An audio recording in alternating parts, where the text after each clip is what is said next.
once every generation, there comes an event that alters how we perceive our world. That changes our expectations of what is possible. This is not really one of those events. But hey, Toxic Radio has a brand new studio, and that fucking rocks. So join us in celebrating our excellent new home. Toxic Radio. Awesomer than ever before. What? That is so a word.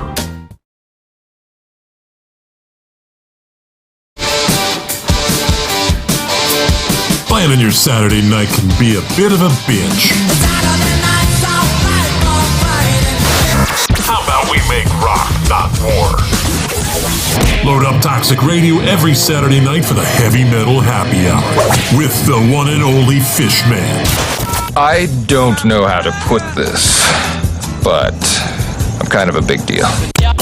There will be interviews, ticket giveaways, a little bit of banter with Toxic Mike, and of course great metal from the 80s all the way through today. Starts at 7 p.m., runs until Fish says it's over. Get out. Catch it only on Toxic Radio. Don't play it safe. Play it toxic. So, been about a year now. We've been quarantined, social distancing, and now it's the dead of winter on top of it all.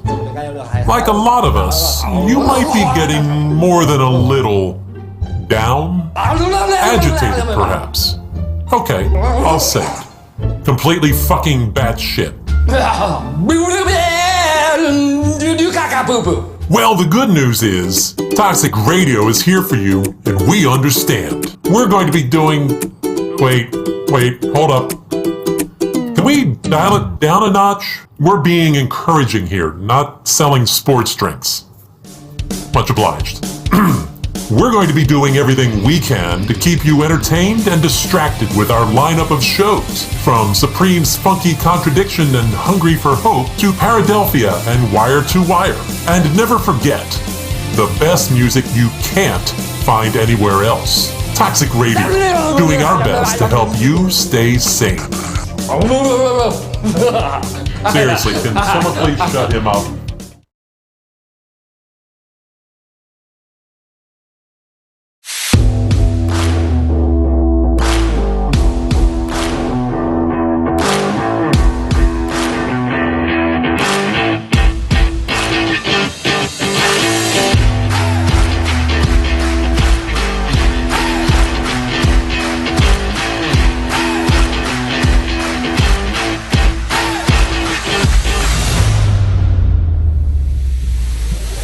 What's up, everyone? Welcome back. It's that time of the week here with the Godfrey, T-H-E-E-G-O-D-F-R-E-Y. It is your favorite time of the week to take it deep. That's right.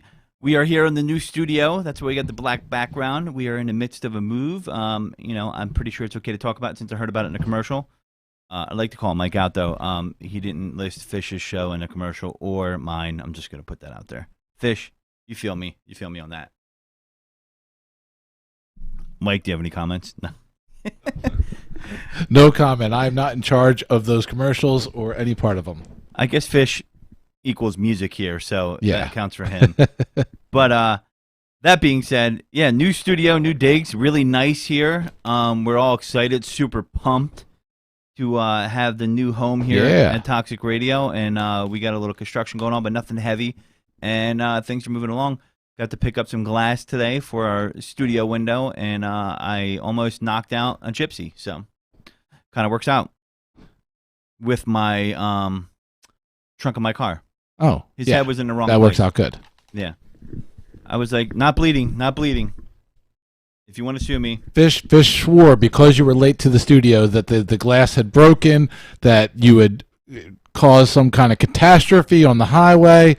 He had you just out on the road. You know, it's funny. I was thinking about messing with you guys and be like, guys, I have some bad news. He completely fucking shattered on the way here. Oh, you would have seen Fish literally I got cry. a little nervous because I'm like, man, everybody's celebrating I got this glass, and I'm like, what if these guys dip on me?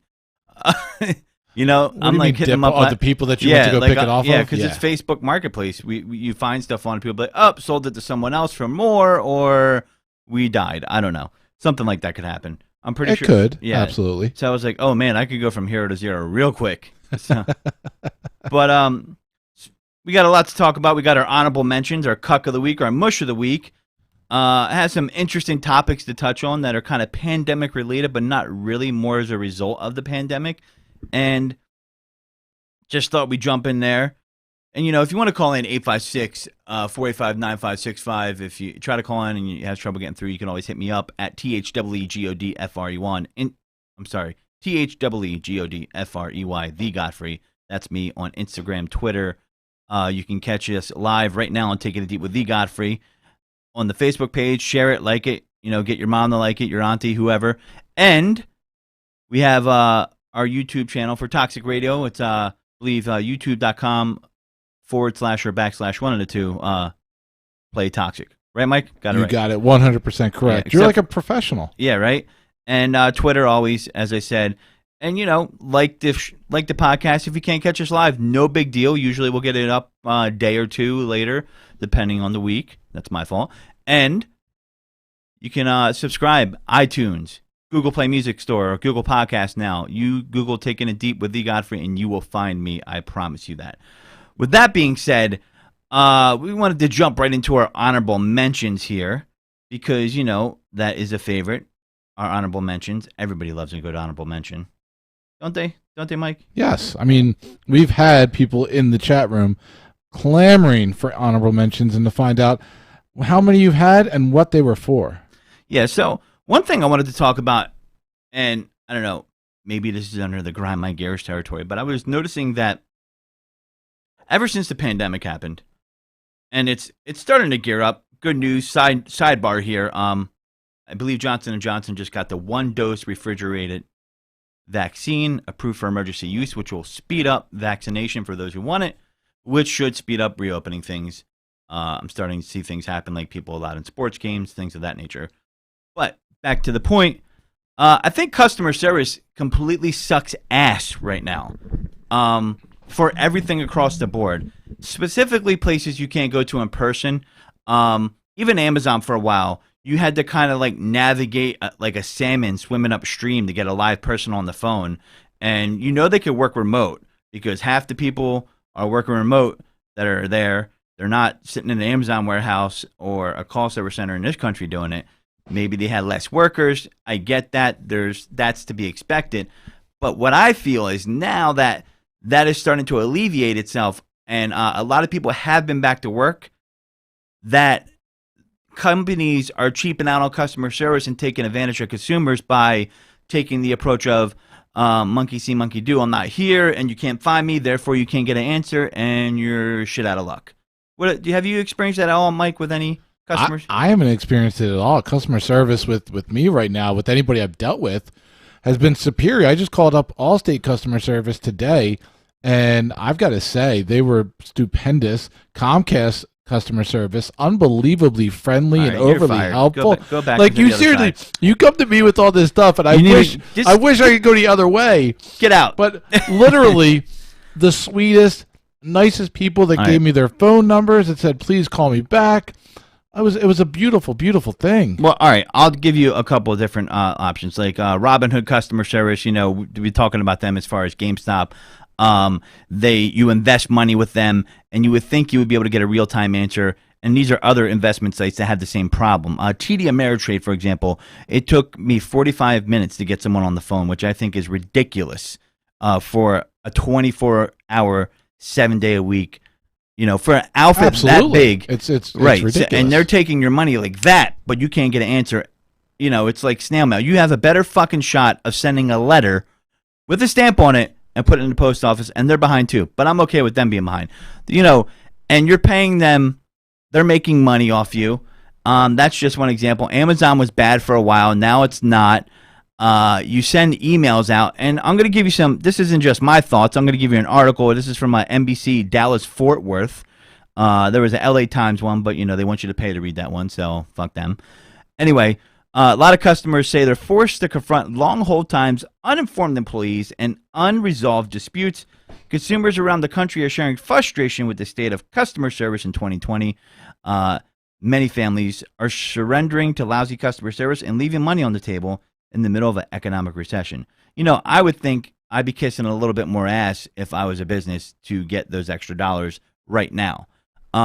Because there is more disposable income for certain segments of the economy because people aren't driving as much, they're not traveling as much, so they have more disposable income at their hand, if they're fortunate enough. I know it's not easy for everyone, and I do feel that it's just out of control. So there was a study.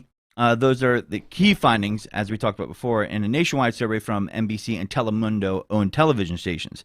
The non-scientific survey of consumers who chose to participate, conducted online in late October and early November, garnered more than 1,400 responses. Customer service has been on decline, said Teresa Knoll of Louisville, Texas. The pandemic does not help. So, effects of this is what the result, or the survey results were. Effect of coronavirus pandemic on customer service. Made it better, 5.9. Made it worse, 74.7. Didn't make a difference, 19.3. You would fall in the 19.3. You would probably say 5.9, Mike. So, calls and emails that lead to nowhere, and that's a problem I have is, it's one thing if it takes a little bit of time to get there and you understand, because I have worked and do work in a retail setting. I get that you sometimes only have the capacity to do what you can. However, it still has to be timely, and you have to set the expectations of your customer if you're going to do that, okay? So, calls or emails you made to the company. 1, 15%. 2 to 9. That's right, folks. 2 to 9, 53.5%. 10 to 19. That's right, 10 to 19. I must be calling unemployment. 15.5%. 20 or more, 9%. Jesus Christ. 0, 6.9%. So, I couldn't get anybody to answer the phone. Consumer Shirley Tucker said she made repeated calls to a customer service center that went in circles. The recordings kept looping back and looping back. That's another one, too. People want to go crazy when it's like call in and then you get to the end of a menu after 15 minutes. You're like, we're closed. Fuck you. So the whole thing with customer service, though, is like a big thing. And I'm not saying anything that anybody doesn't already know. If you have horrible customer service, you can have the best product, the best deal, the best price. Horrible customer service is going to make people want to run for the hills. You could have horrible price, a product that unless overrated, they're the only choice, and if yes, exactly, and if you've got, somebody's gonna have to pay a little bit more, but if they get a courteous, helpful person, it sounds like they're smiling on the other end, and you're able to get through to them quickly, and their only need and want is to make things right by you. I mean, you're going to stay with that company even though it costs a little bit more. Customer service can make or break anything. Yeah, Alex says that's why he left AT&T and went to T-Mobile, and I got to tell you, I did the same thing for other reasons, but T-Mobile's customer service is phenomenal. Pandemic, pre-pandemic, and post-pandemic. And that's the thing. So I have a new name for the show listeners called Deep Diggers, just letting you guys know. So I don't know if you like that or not. So here's the thing about that. Alex is hitting the nail on the head. And that might be a situation where internet, for example, here we haven't had any problems, but we can only get Comcast. So Laura says, fuck T-Mobile. See, there's always someone, right? And I don't blame her. So here we can only get Comcast. And a lot of people are in that situation when it comes to the internet. You have one choice, right? Which is kind of bullshit because it does not create competition. These companies will argue with you that that's not the case, so they can have a monopoly, and I disagree with them. That's just one example. There are examples where I'll give you an example during Christmas time, busier, obviously, even during the pandemic. There's something I needed to buy from the craft store, Michael's. I wanted to buy a Nutcracker, and it was on sale. And I don't know, this past Christmas, I just had a thing for Nutcrackers. I don't know why. I bet you did. I knew that was coming. That's going to be a cut. Anyway, they're pretty cool. All right? Fuck you. So, that being said, they had some issues, understood, completely understaffed, and that happens in other areas. But when technology is at your hands to be able to respond, meaning, if you're going to be in person and you have to talk to someone and they can't get to you versus you've left an email or a voice message, there should really be no fucking excuse. Mm-hmm. So, oh man, this is like let's hate the cell phone company. We have a fuck Verizon too. Fuck AT&T, Verizon, and T-Mobile. We'll never have them as a sponsor, but that's okay. So, that being said, I love T-Mo too, Gina. I'm with you. But, everybody has their horror story. I was in wireless for years, and I totally get it because it can be one of those industries. You got to pay attention to customers. So the article continues. Some continue to advocate for themselves, but more than 600 participants said they had given up on fighting. So those who abandoned their cases were most likely to have left less than $200 on the table, But some respondents said more than $5,000 was still in dispute when they stopped trying to resolve their case. So this is money that, they're trying to get through. There is a language barrier, which we know happens a lot. And that happens on both sides of the fence. Like, it's sometimes I can't understand a guy because his accent is so thick and I'm trying to work with him and I just can't understand him. It definitely becomes troublesome, frustrating, and a barrier to getting proper customer service because you're spending the whole entire time going, what? Excuse me? Yeah. Can you repeat that? Or, a lot of people said the reps were uninformed that they dealt with. And this is trying to, I have an example right now. I bought an office chair, okay? Mm-hmm. I've been trying to contact them. And I was pissed off because, the rating for it was 300 pounds. I'm below 300 pounds. I made sure I went well above the rating as far as my weight so it wouldn't cause an issue with the chair. Right. And I don't know if anybody's ever had a chair in the office where the fucking thing goes down on you all the time. Whoa. Right? So, I wish that'd be a hell of a chair. But the level of the chair, kind of right. like, I'm already down all the way. But you lift your chair up and then it goes down. There's the gas cylinder in the chair. Well, I called the company, left them an email, and they said, can you send us a video of it? So I was like, so you want me to send you, maybe I need to put a GoPro on my head. And when the fucking chair goes down, you'll see the chair going down. So you want me to stop time and freeze it and just get a motion picture of the chair going down. I'll use the iPhone slow motion video. How the fuck am I supposed to do that? Literally. Like, how am I? So I said to him, I was like, how would you like me to propose that I show you how the chair is going down? Couldn't you just send me, it's under a 1-year warranty. Could you just send me a new cylinder or maybe a new chair and I send it back? Bought this through Amazon. It's not through Amazon. Like, it wasn't an Amazon made chair. It had good reviews, but it keeps falling down. And that's what I hate, that when, you feel like you're at the kids' table, like you're eating Thanksgiving dinner, like you're all the way down here like this, like, oh shit, your computer's up here. You're like, okay. I'm wondering if that is the future of customer service, because when I was on the phone with Verizon for my Fios and trying to get to the bottom of why my Fios wasn't working at the speed it was supposed to, right away the customer service rep told me to go to this site, and automatically he had complete control of my phone and the camera output, to the point where I just kind of showed him what I was looking at and he was able to troubleshoot it from afar. I'm wondering if that is the future of customer service, especially ones where you say that you have something that isn't working right. properly. They need to be more innovative and not lazy. That's my point. They're not using all the tools. A lot of people have WhatsApp. Hey, can I video call you, sir? Maybe you could show it to me while it's going on.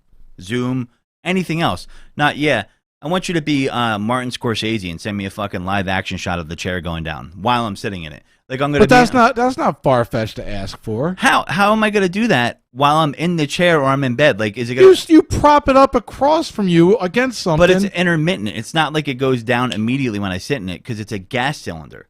So it's, it's getting depressed. So you don't have any way of knowing. I'm getting depressed hearing you. Okay. So. You know what? Obviously, you've never bought a nice chair before, okay? I obviously have. Have you seen the chairs I sit on? Do any of them look like they're top quality, nice? They're all from Habitat for Humanity, except your gaming chair, except for that one chair. Yeah, and if that was falling down all the time, would you be pissed? Like, if the level of the chair that you had it set at where you're if it was falling down all the time, but I totally agree that I'd be able to put a camera up and videotape myself doing it. I'm calling you out. Okay, so now I have to put a webcam up. Yes. Okay, cool. That's Prove great. yourself. I think you're on an island here. We can have people vote in the chat if they think that me having to send a live action video of the chair randomly going down. Remember, it's random, so I'm going to be staking it out. I'm going to be like, oh, is the chair falling? No, that's not good customer service. That's bullshit. They could take their chair and stuff it up their ass and the gas cylinder. I'll never buy from them again. That's all. And you know what this is what gets people. This is why people Yelp and do all these things. And I think Yelpers are funny, and I think they go too far. But if you leave them a bad review on Amazon, they'll be like, "Oh, sir, how can I help you? You suck. Shitty chair. Shitty shit. 1 star. I wish I could give negative stars." You know. Oh, people are siding with you already. That's right. I told you were on the siding island with here. you. I'm just okay. All right. The Godfrey knows customer service. All right, they're siding with you, sir. I mean, I will run through a wall for my customers. That's 2 shows for 2. Last week it was what the hell is his name who died? It was people siding with you with Rush Limbaugh this week with customer service and chairs. Yeah. So customer service. I just think companies are taking advantage of it. I don't think they're investing enough in it right now because they could scale things back during the pandemic, and I think they're cutting there. So. Yeah. Oh, someone said stop. Send the video and stop being a princess. Okay. I could totally see Laura like flipping out about that. We got people that are coming on my side now. I appreciate the support, guys, and you're backing me. I'll take the video. The toxic Mike side of this whole thing. Thank you. I'm just gonna send him a video of Mr. Bean and see if that works. I wonder how often they get some. No, I'm gonna be like, oh, you want a video? No problem. Here's a link to a Mr. I'm Bean sure video. that they get the best video sent to them after that. Yeah, that's what I'm going to do. I got a video for you. A little blue waffle gets sent to them. Oh, Jesus. Blue waffles. So, yeah, what the fuck with that? So, anyway, another thing I wanted to talk about, too, I just, he's been coming up in the news a lot lately. I noticed he's been investing in green energy and things of that nature. And I'm not really saying am I for that or against that. Why has Bill Gates become the boogeyman all of a sudden? Because he has so much friggin' money that he can be the boogeyman. But people are okay with Jeff Bezos and not paying fucking taxes, and he's the richest man in the world. They're like, oh yeah, prime, woo. Well, right? wait. There's a reason to vilify him. What do you mean? What do you mean by Bill Gates becoming the boogeyman? Let me back up a little bit. Let's explore. Michael, I'm glad you asked that question. So this is from Reuters.com. Okay. Crazy and evil. Bill Gates surprised by pandemic conspiracy. So, I was inspired because I'll leave him nameless, but I heard this old guy at my job in the back room saying that, oh, Bill Gates is going to make a lot of money off this vaccine. And I'm like, what the fuck are you talking about? I'm like, does he own Johnson & Johnson? Does he, because he gave poor African children malaria vaccines? I'm like, oh, yeah, I know. What a piece of shit he is. Like, Jesus, man. People are just so... So he's the boogeyman because he's getting hate by trolls online? Well, sort of. So Microsoft co-founder turned philanthropist Bill Gates says he has been taken back by the volume of crazy and evil conspiracy theories about him spreading on social media during COVID-19 pandemic, but said on Wednesday he would like to explore what is behind them. In an interview with Reuters, Gates said the millions of online posts and crazy conspiracy theories about him and about top U.S. infectious disease expert Anthony Fauci had likely taken hold of part of because of the combination of a frightening viral pandemic and rise of social media. Nobody would have predicted that I and Dr. Fauci would be so prominent in these really evil theories, Gates said. Very surprised by that. I hope it goes away. End quote. Gates, a billionaire who stepped down as chairman of Microsoft Corp in 2014, has, through his philanthropic Bill and Melinda Gates Foundation, committed at least $1.75 billion in global response to COVID-19 pandemic. That includes support for some makers of vaccines, diagnostics, and potential treatments. Since the pandemic began a year ago, millions of conspiracies have spread all over the internet, fueling misinformation about the coronavirus, its origins, and its motives of those working to fight it. They include claims that Fauci and Gates created the pandemic to try and control people, that they want to profit from the virus spread, and then want to use vaccines to insert trackable microchips into people. That's right, the old microchip thing. Let me tell you something, people. They don't need a fucking microchip to track you. You're dumb if you think that. Your fucking cell phone has been tracking you since 1998 when you could play Snake on your Nokia. We all carry a microchip with us at all times. We carry a mini, for all intents and purposes, supercomputer in our pocket everywhere we go. We do a TikTok on it. Or just your computer. I have a privacy filter. You put a footprint when you're on your computer. I have a privacy filter on my computer, and you should. There's thousands, and when I say thousands of trackers that hit your computer at a time, probably per minute. That I can literally show you that are Google ads and all that. But at the same token, without you doing any of that stuff, without you even downloading a friggin' app, your phone and cell towers are tracking you no matter what. If something were to happen, it's able to track you. And you First world problems. Location, services, all that kind of stuff. They've already got you.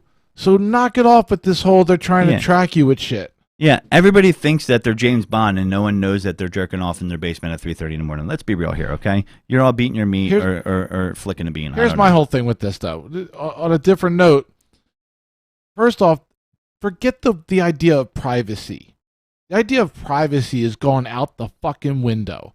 Unless you isolate yourself from all technology, from cell phones, from computers, from video games, unless you stay in a bubble and never leave your house to be filmed on camera, you are already giving up all of your privacy. And it's going to only get worse or better, whichever side of the table you're on. With the invent of augmented reality, Google Glass, Apple glasses, all these other things, all these technologies are going to become wearing on your face and being able to scan people's faces. A lot of this stuff was around before the pandemic. I remember I used to hear that Obamacare, that means they wanted to microchip you if you got it. My mom was on Obamacare, all right? No one wants to know where my mom goes to church and goes home. That is not valuable information. I'm going to let you know. Maybe it is, I don't know who it is to, maybe to like, I don't know, Home and Garden. I have no fucking idea, but it's not. Yeah. And he's become the boogeyman. I don't know. He's become the boogeyman. I'm sorry to jump in there, but he's become the boogeyman because individuals need somebody to point at and say, he's the reason. Get him. He's bad. He's doing this. When people have no answer, or when they're scared, or when they don't know what's going on, they need to create it. And to go for somebody who has a shit ton of money, or a group of people who are easy targets, that's where you go for. It's funny you say that, because one of the things I was going to bring up, as we continue on in the honorable mentions part of the show. We haven't gotten past it. Listen, I'm never one to say don't question something, but do it within reason. Meaning, like, you have to question your biases. Like, you have to be like, is that real, or am I just buying into that because I feel this way? Mm-hmm. And I feel like people don't use that simple exercise because you could be wrong. I think certain segments are more apt to being fooled by it. Boomers on Facebook. I'm sorry if I have boomers listed to the show, but it's true. If you look at the percentages, and I've witnessed it firsthand, but I just don't get it, so here's one. Bill Gates admits the vaccine will no doubt kill 700,000 people. The virus so far has killed circa 30,000 globally. Can anyone explain to me why you would take a vaccine that kills more people than the virus is designed to cure? Okay. So another one I keep hearing is, the vaccine is killing thousands of people. No, that's not true. Right. It has. There people have had bad reactions to it, and you have the ability to not take it if you decide not to do it. No problem. But with that being said, he's accused of rolling out a tetanus vaccine in Kenya that includes abortion drugs. That's another one I heard. And these people that make these stories, they're doing this to hit your hot points, right? Mm-hmm. Yeah. And to get you riled up. Get you riled up, get you to share it, get you to, yeah. This brings me to an extension of a conversation we were having last week about, are you playing a character, right? When we were talking about Rush Limbaugh. So are politicians doing the same thing, and are they playing a character? Well, to a degree, not as much as an entertainer does. I don't think they believe some of the shit they say. No, I think they see shit that flies, and then they that's blow the flames on it. That's 100% society. That's putting on a mask to fit whatever situation you're in. That's putting on the facade of whatever is going to take you further in your career. The difference between an entertainer and a politician is, an entertainer, they are doing it for entertainment purposes. They are doing it to keep their audience tuned in. A politician is doing it to make you believe that they're for this, that, or the other thing. And the problem with society right now is that it's become so polarized that you have to. There's such a they're pricking their holy cow, so to speak. Right. And all of us have those flashpoints where we're like, ooh, that really gets my shit going, and nobody's normal for that. However, that's where the exploitation comes, and that's where I think people exploit through character, so to speak, especially politicians right now, but on again, both sides of the fence. But there's different levels to this. We all, when we go to our day jobs, play a character. We are not, for the most part, exactly who we are at home or with our friends. You are different and act different around your girlfriend or significant other than you do. I'm 100 all the time. When you're at the bar with your buddies. I'm absolute proof. 100 absolute vodka. There are some people that are 100% they are who they are, no matter who they are around, no matter who they're meeting. They can meet the Pope, or they can meet LeBron James, or they can meet Bill Clinton, and they're going to be the same exact person no matter who they're around. And that's a rarity. For the most part, people play the role that they have to do who they're around. So everybody plays a character to some respect. Entertainers and politicians are the extreme of that. They are the WWE of playing characters. Yeah, I could see that. I just think it's very nefarious when you're doing it for personal gain. I just think, people don't have any scruples as far as like, man, no, I'm not going to do that. That's not, Yeah, Mike is always equally as gay.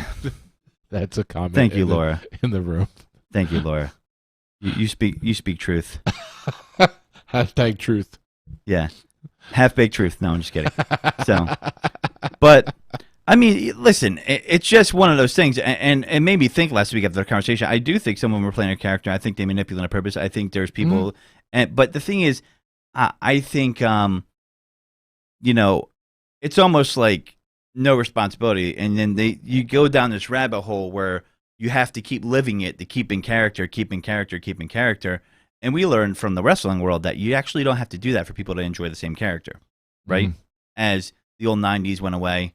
Kayfabe. Is Kayfabe? Kayfabe, bro. By the way, great series coming up, guys, and we're going to talk about another series in a second.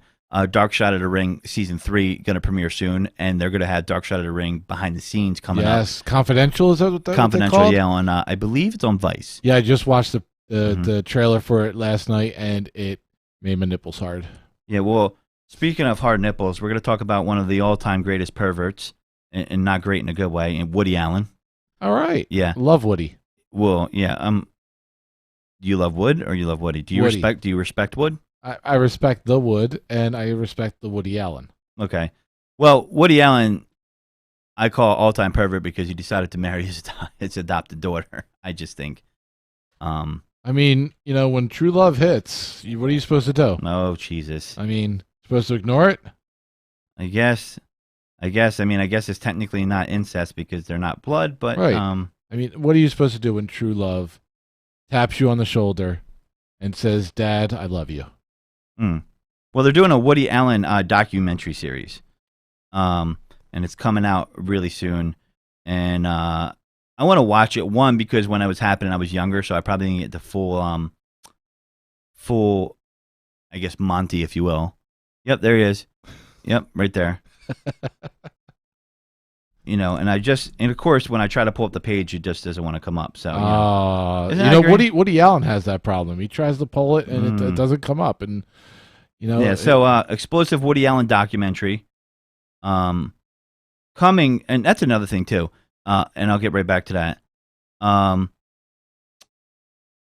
Just because it's in a documentary doesn't mean it's true. You should question everything, right? But I'm looking at this series, man. Fucking CNBC, man. I don't want to let them advertise, and they're like, "Oh, we don't want to let you see, what we're doing." So here, I'll go to a different site. You guys can kiss my ass. So, secret, explosive Woody Allen doc series from Curt.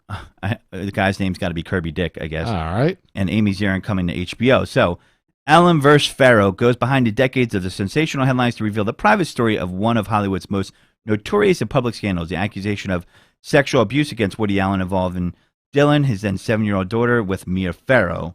So we're going to see. I mean, I think it's pretty fucking whacked. Soon Yi is her name, I believe. Yes. So thank you for that, Laura. Soon Yi. And I think it's gonna be pretty. It's coming out. It's gonna be pretty explosive, and I think it's gonna be a good watch. I'm predicting it will be a good watch. And just think it's kind of weird that you went to adopt a child from another country and then make them your wife or them your wife. So I don't know. Call me weird. Again, call me old fashioned. Again, when true love taps you on the shoulder, okay, you've got to answer the door. Yeah, I mean, did she really have a choice? Isn't that like kind of like Stockholm syndrome? You like drink? I don't know. We'll see. Again, what is reality? What is a character? Oh God. Yeah, talk about blurring the fucking lines. Jesus, it's just skin, right? Jesus. So that's what my buddy Brandon tells me after we've gotten too drunk. It's just skin. Yeah, and Dick and Ziering are no strangers. Dick would be Kirby's last name. What a name. Why did their parents do that to him? Hey, we're gonna name you Kirby Dick. Dick and Ziering are no strangers to tackling polarizing subjects. So they did one on accused hip hop mogul Russell Simmons. So that was a pretty good one, and they've been recognized in major TV and film awards. So I would check it out, guys. I think it's pretty interesting if you are into stuff like that because it's real life drama come to life, right? Mm-hmm. Wait, someone did a mail order bride? He's saying that the way he did it with his is a very roundabout way to do a mail order bride. Yeah, I guess you could say that. I mean, I think it sounds like molestation to me that he made into a marriage. That's what I really think. Mm-hmm. But the fuck do I know? So, Mush of the Week here, controversial one. We're going to get Mush of the Week to come up. I support anybody in the path they choose as long as they're happy and they're not hurting anybody, right? But, I think this is kind of stupid because you could just pick a whole kind of character. But Mr. Potato Head has now become gender neutral. He's no longer Mr. Potato Head. Now, hey, is my life going to go on? Yes. Am I going to lose any sleep over this? Fuck no. Do I support transgender people? Yes, if that's what you want to do. I have a cousin that's transgender. So he's all up on Facebook and he's happy as could be. And if that's what it takes and he's not hurting anybody, I don't give a shit. Do what you want to do. But Mr. Potato Head brand goes gender neutral, sort of. So Hasbro created confusion on Thursday when it removed gender from its Mr. Potato Head brand. It's from the apnews.com, but not from the actual toy. The company, which has been making the potato-shaped plastic toy for nearly 70 years, announced Thursday morning that it was dropping Mr. from the brand in the after to make sure all feel welcome in the Potato Head world. That set off a social media frenzy over the beloved toy. Now, I think this falls under thirst on Hasbro's part. They want to create a frenzy or some kind of, media uproar, exposure to increase sales, perhaps, because it's really non-consequential and it's a classic. Like, why do you have to mess with it? And next thing you know, they're going to just say, you know what, Mr. Rogers, he's gender neutral. Fuck him. He's not even a dude. Again, I don't have a problem with it. I just don't understand why people do it. And the reason why I bring it up is I think it's fake on their part. Supporting transgender people is a great thing. You want to support that. That's a great thing. But to exploit that with your product, I think it's kind of fake, in my opinion. I'm gonna take a different direction with this. How did I know? I felt it in my nutsack. Well, because I'm sitting here looking at Mr. Potato Head, and it's actually two Mr. Potato Heads in here with some weird spud of a baby. But as a product, just saying Potato Head, as long as you put the parts for male or female, it can be whatever you want it to be. Right. It's not about it being. I don't think they need to take away the Mr. part of it. Absolutely not. But my point is, why even bring it up? No one ever thought this guy has a cock. This guy. I mean, no. Bringing it up becomes that's drawing attention to it. But if you didn't bring it up and you just kind of took the Mr. off of it, was it itching everybody's brain? Where they're like, oh, you know what? I wonder what he is. If you went ahead and just made it the Potato Head toy and inside were the parts to make a boy or a girl. So then you get to decide if it's Mrs. Potato Head or Mr. Potato Head. I have no problem with that. Absolutely, coming out and doing a press release. They said many toy makers have been updating their classic brands in recent years, hoping to relate to today's kids and reflect more modern families. Okay, I I think families have evolved and become more, I guess, diverse, you would say, as the years go on. My family is an example. I have a cousin that's transgender. But, you know, I would say, I don't know, that's not the majority. I just think they're trying to find a niche market and trying to make sales, personally. I think 100% I think 100% you nailed it. I think it's a marketing stunt. I think it gets their name out there, gets people who have forgotten about Mr. Potato Head to start talking about it, to start seeing it. Like this one I could get. I'll give you an example of one I can get. Go ahead. All right. Barbie, for example, has tried to shed its blonde image and now comes in multiple skin tones and body shapes. Why is that? Well, because there's kids with multiple skin tones out there and they want to relate to the kid. No one looks like a fucking potato. Hopefully not. That would suck if you did. But, you know, so, I mean, now Barbie, you know, blonde, you know, brunette, black, white, Asian, you know, whatever. I could get that, right? Because you have a bunch of different customers. But, you know, this is not the same thing, in my opinion. I think, you know, this is just reaching out. And, you know, I wasn't even thinking about Mr. Potato, and now I am. You're welcome, Hasbro, for the free advertising. So, but Mr. Potato Head, I mean, I don't know. I think they're mushes. Or you know what? No, we're going to change. They're cucks, because they're just, the reason why they're cucks is they're in a corner hoping this catches fire with the controversy. I 100% think somebody was like, how can we do something? And I think that this is a marketing. I think it's become this whole transgender thing, for, against, changing your product for it. It becomes a product. It's like identity advertisement politics and stuff like that. It's all I politics, can't totally stand that, because I support pretty much everybody across the board, and to me, I think it takes away from when real support is needed, when you try to like kind of borrow from that bank in a sense. Right. Here's a comedian said it perfectly fine. And I might say something that's a little not politically correct. What I'm about to say. Mike's views doesn't necessarily express the views of Taking It Deep with the Godfrey. He said it 100% correct. And I believe this 100%. Do whatever you want. Do whatever makes you feel good. Do whatever you feel your purpose in this world is. Be who you want to be. But you cannot expect me to also join whatever your vision of yourself is.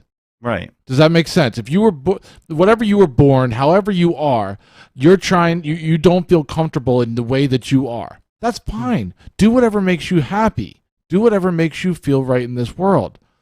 But I'm not going to buy into that way of thinking. Yeah, it goes with everything else. This isn't just this. This is religion. This is I think your beliefs in politics. Too, do whatever you want. I think that's why we have a problem in this country with people getting along a lot of times, because there are people that were religious that will vehemently disagree with that. But that's okay, long as they don't force that belief upon you. Exactly. That's where I'm at. That's where we all need to get back at, because a lot of people don't seem to be able to delineate one from the other.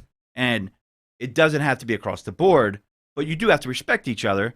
You know, it's not your home. What you do behind your doors or whatever, that's your business. That's your business. Yeah. Do it. I totally agree. Alex in here says he got blown by a girl that looked like Mrs. Potato Head once. Don't discriminate. Pictures, or it didn't happen. That's all I'm going to say to that. Proof, I say. So, yeah. Next thing you know, you're getting a message. Slide into his DMs. Sliding into DMs. So, now our mush of the week. Man, there's a lawsuit that I wanted to talk about. I thought it was kind of interesting, actually. Cable company wins lawsuit over Maine's a la carte law. I don't know if you heard about this one. This was earlier today. The law would have required cable companies to give subscribers the option of purchasing access to individual cable channels rather than bundle packages, which I found interesting because you kind of can do that if you stream, right? But a federal appeals court has rejected Maine's law. They made a law requiring companies to give subscribers the option of purchase access to individual cable channels rather than bundle packages. You know, Comcast contended the law would mean limited choices and higher prices than the current package it offers to customers. And that's where I laughed my ass off, because half the reason people are streaming instead is because your prices are fucking outrageous. So that there is no other choice. So it argued it would have been forced to overhaul ordering, distribution, and billing systems, along with providing new digital cable boxes. So what they need to do is make it easier for people just to get internet, and that will make them do that because everybody's coming out with streaming services now. High-speed internet in rural areas like Maine isn't as plentiful as we're used to in a busy metro area like where we live. So that's what they need to do is say, hey, guys, if you want to coexist, we're gonna leave it to you to increase your presence with broadband.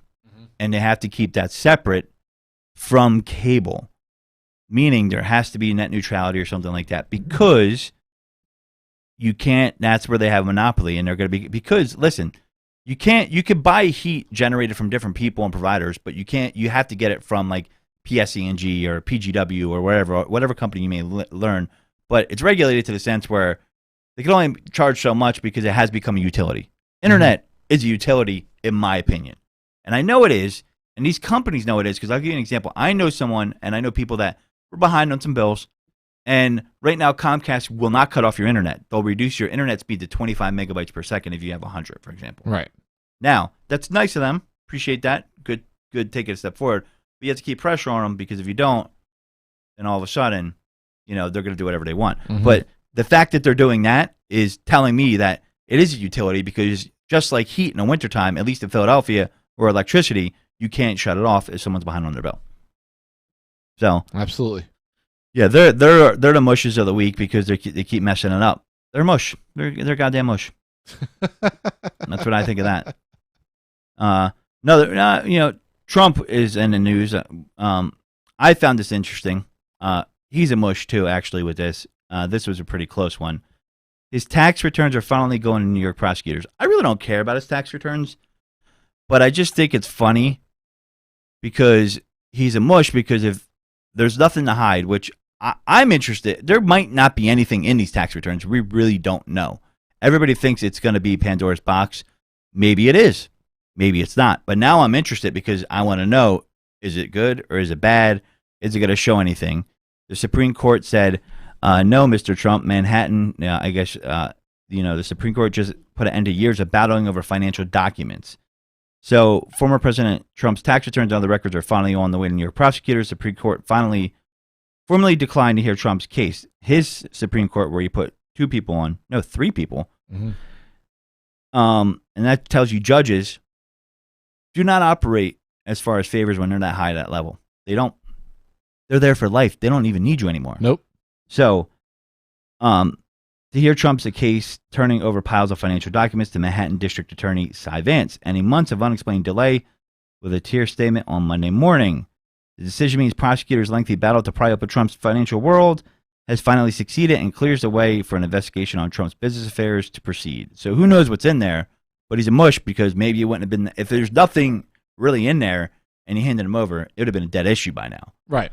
Now, it's like this 4 years of bubble, and people are like, well, what are you hiding? I'm wondering if he is. Well, here's the whole thing is that they've said that they're not looking to make this public. This is only for the courts. If they do, or if they aren't leaked, we'll have to see if that actually happens, if we'll ever know what's actually in them. But they're not supposed to be released to the public, so I don't know if we'll ever even know. So I think they're able to get his tax returns because it was a law created to target the mob that's going to really be able to get his tax returns done. Not his taxes done.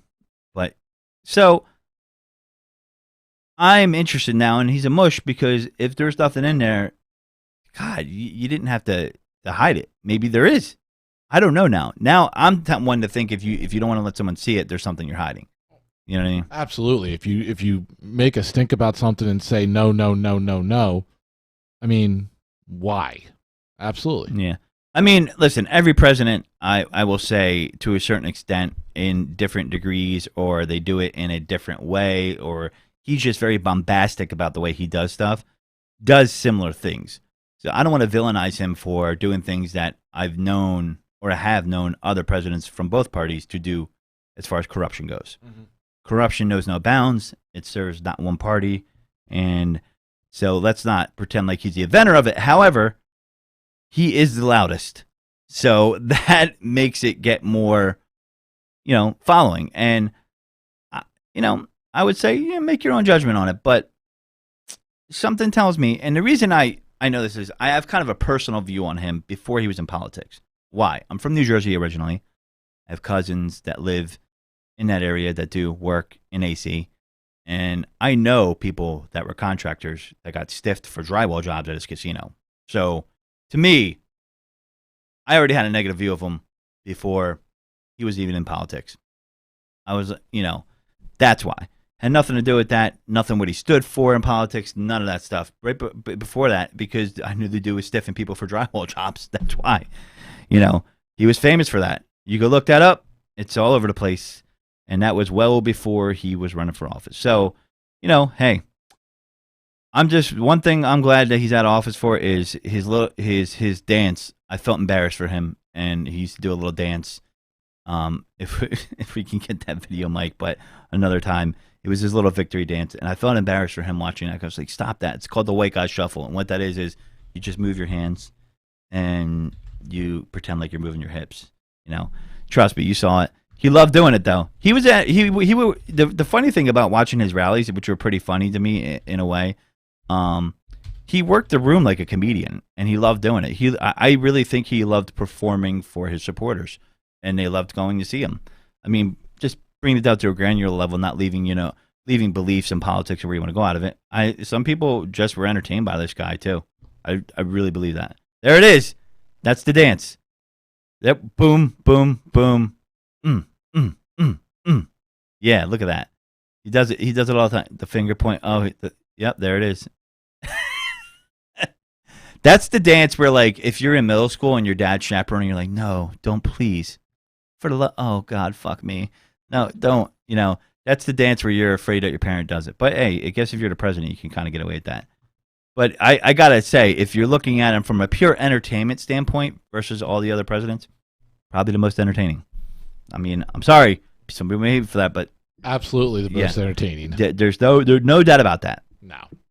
No doubt about that. I mean, I woke up every morning just to see what tweets, what diarrhea he was spewing out for the morning. It was part of my morning ritual. But see, he has a Stern effect on it, because some people will listen to Stern and because they hated him, and some people will listen to Stern because they loved him. Mm-hmm. Right? Mm-hmm. And he had that going on. Right? So I think that's really noteworthy in a way. But he's still a mush with the taxes. Gina says, does it really matter? I don't think it really matters, but I think where it's coming in, Gina, and the reason why they're doing it is it's not connected to the presidency anymore. It has to do with business ties that he had before he was president and state laws. So meaning, like, it had nothing to do with impeachment or anything he did while he was president, these tax returns and things like that. It has to do with charities and financial records, because if you get pardoned or even pardon yourself, it doesn't pardon you from state law, it's just federal law. So that's why they're going after it. Does it matter at this point? I don't know. I'll leave that up to everybody else. But, I don't know. Yeah, and PSNG does suck. I know. I used to deal with them. So fuck those guys, right? Anyway. Yeah, so Mike. Yeah. It is hot as balls in here. It has gotten better. Yeah, so our landlord's pretty cool. He came in. Fell off a ladder. Fell off a chair. And then he tried to tell me that, hey, hopefully he doesn't listen to the station. I highly doubt it. Jesus Christ. I'll be touched if he does. Thank you for listening, sir. But thank you for listening, sir. Now I'm going to put your business out there. Said, it's so hot in here because did you leave a computer on? I'm like, interesting. So instead of putting pizza in the microwave, I'm just going to leave it on the fucking computer. Because it's so goddamn hot, you could probably heat up the fucking pizza on it. I was like, Mike, and I can hear Mike listen to him. He's like, yeah, no, we turn everything off except for like one thing, I don't know. He thinks we're making Bitcoin here, but by the way, from what I read, Bitcoin uses the most electricity, they say, in the world to create it. As far as all the computer servers it needs, no joke. I'm not even joking. So if we were making Bitcoin, he might have a case. However, we're not making Bitcoin. I still don't understand the whole concept of how you make Bitcoin or farm Bitcoin. It's high-level mathematics that wasn't meant for us. I do not understand what the hell is going. I saw today a video where this guy on TikTok was like, we sell these massive computers, and it had like 10 high-powered video cards And I'm like, what the hell is this doing? And you look at the screen, and it looks like a DOS prompt with all this little text on it, all HTML. And he's like, we're mining Bitcoin. I'm like, what does that even mean? Hey, man, if I could get on that ship and make some money on it, I don't even care how they make it. I think he was making like $70 a week or something like that. I don't know, but like, what? I don't. That might be the future. It's beyond my mind. It's beyond my comprehension, at least, or nobody's actually sat me down and taught it to me like I'm a child to make me understand. I have no idea. Well, I know you'll learn it if, like, they say for you to be able to play like World of Warcraft, you need to pay with Bitcoin. Then you're gonna be like, oh fuck, now I gotta learn this shit. Thanks. That was the biggest laugh you got. Talking about the landlord. Yeah. He becomes a character on the show. Has to come in here and sit down. Yeah. I trust me. I'm in here, and all I hear is, "Oh Jesus! Oh, are you?" I'm like, "What the fuck is going on?" I'm like, and in my head, I'm like, did he just fall over? Like, was he standing up? Was he on a chair? Like, I didn't see it. I heard it, and I'm like, and Mike's like, oh my god. I thought Mike was trying not to laugh or something like that, but he was genuinely concerned. I was actually concerned. See, Mike has Invisaligns on, so it's kind of, the way he sounds now is a little bit different. So he's like, it's like kind of like this, like, sir, are you okay? Are you okay? Are you okay? Are you safe? Oh, I'm sorry. I didn't mean to make you wet. I'm sorry. No. Yeah, Invisaligns are tough, man. So, I don't know. Anyway, I got some weird facts, and we're going to close it up. I try to pick some good ones. This, I'm really forcing this segment, but I think people are like, fuck you, Matt. So, I don't know if you know this is true or not. The founder of FedEx, Fred Smith, once saved his company from bankruptcy. Don't say you can't do this. By going to Vegas, gambling its last $5,000 on blackjack, and winning $27,000, enough to keep FedEx going for another week while it secured additional funds. True story. So just think, you might have a cushy job somewhere, and the guy who owns it might be playing blackjack. It's quite possible. So, I don't know. Oh, yeah. So, by the way, thank God for, it feels like it's like summertime now because it's like 40 and 50 degrees. Like, I'm like ready to like run out and sing The Sound of Music and shit. I'm like, oh my God, it's so great. Ricola. Like, can't fucking wait. Have a hookah? Yeah, have a hookah. What is that thing called? Not a hookah. I love that snow, long but thing I just can't stand a didgeridoo. A didgeridoo, yeah. I thought a didgeridoo was an Australian dildo. Do you know the sound it makes? I hope that you don't. So here's an interesting one I'll close with. In Norway, people use the word Texas as slang for crazy. Jesus Christ. It doesn't refer to a person, but rather a chaotic atmosphere. So saying a party was totally crazy would be "Dat vart halt Texas," meaning it was totally Texas. Pretty interesting, right? So, thank you to all of our Texas listeners and viewers. Here's one that I don't know if it's true or not. Between the 1940s and 1970s, several Ivy League colleges took new photos of each other, or of photos of each entering the first-year student. Thousands of pictures were taken of students, including George Bush, Diane Sawyer, Meryl Streep, and Hillary Clinton. Is it true? We're going to find out next week. I'm going to investigate this. We need to find nudes. I'm going to text Hillary. Need the nudes now. Meryl Streep, she's already sent them to me, so it's good. So thanks for listening, guys. Thanks for turning in. And Sharon's caring. Like I said, subscribe to the podcast. That really helps us out. And if you want to go on the toxicradio.net, support us and buy some gear, let us know. It's on our website, toxicradio.net. Correct, right, Mike? Right. Correct. Mike's already taken a piss. He's already done with the show. Fucking guy. Swear to God. No, but that being said, yeah, thanks for listening. Thanks for giving me your time. And I hope you guys come back next week. And like I said, really important to us, if you could subscribe, iTunes, leave a review. You can say I suck. I don't care. But just leave a review. Good or bad. Subscribe. iTunes, Google Podcasts, Stitcher, whatever it may be, however you get your podcast. Really appreciate it. Or just give the page a like. I would love you for that too. The Facebook page, Take It Deep with The Godfrey. So thanks for tuning in. And this is The Godfrey, not saying goodbye, just saying take it deep.